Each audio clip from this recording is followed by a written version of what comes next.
اخيرا وليد الركراكي كيعلن على اللائحه النهائيه اللي غادي تمشي لكوب دافريك اللي كاينه في كوت ديفوار.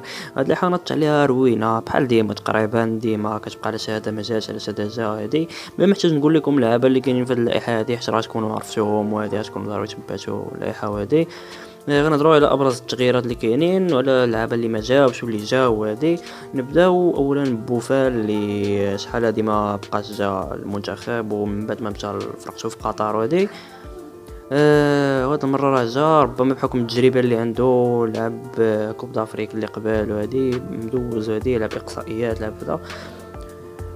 عندنا عاوتاني ابقار، اللاعب اللي كيلعب في الافيس في الدوري الاسباني، غيكونوا نسبعوا غالبا في الماتش ضد الريال، وهادي الضرب مع بيلينغهام وكذا. مدافع مزيان. عندك عاوتاني بانون اللي كنا كنتمناو نشوفوه زعما هادي، ولكن ما تناداش عليه، ربما النيفو ديالو بان للركراكي انه طاح ولا شي حاجه، ولا ما عندوش بلاصتو. عاوتاني بالنسبه للغارديان، لي غارديان اللي كاينين، بونو، محمدي، بن عبيد، كنا كنتمناو نشوفوه زنيتي بحكم التجربه ديالو والخبره ديالو والمسيره ديالو اللي اقتربت للنهايه ديالها. ولكن حتى بن عبيد يستاهل، حتى هو غارديان زوين.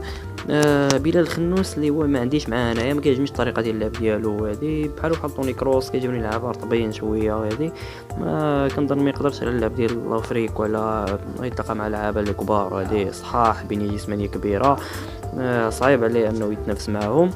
ولكن مزيان انه يكسب خبره ويتطور حتى هو. عندك عاود، هنا هذه النقطة اللي رونات كلشي، اللي هي ديال عبد الرزاق حمد الله، من بعد المستويات الكبيرة كيقدم مع الاتحاد واللي كان كيقدم مع النصر، وهذه الى انه ما كاينش في اللائحة ديال الوليد اللي غتمشي لكاس افريقيا. سيرتو انه يلا ماركا جوج بيوتا دابا ضد النصر، فرقة ديال رونالدو بالنجوم ديالها، ماركا عليهم جوج بيوتا، ولكن ما تنادات عليه هذه.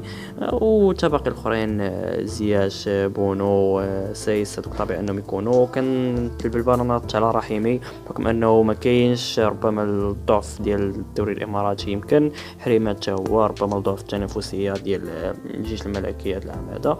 كنظن هادشي كان فيديو اليوم. نقول لي الاراء ديالكم نتوما بخصوص هذه اللائحه هذه في لي كومونتير، وهادشي كان فيديو اليوم. تلقاو في الفيديو الجاي. تهلاو.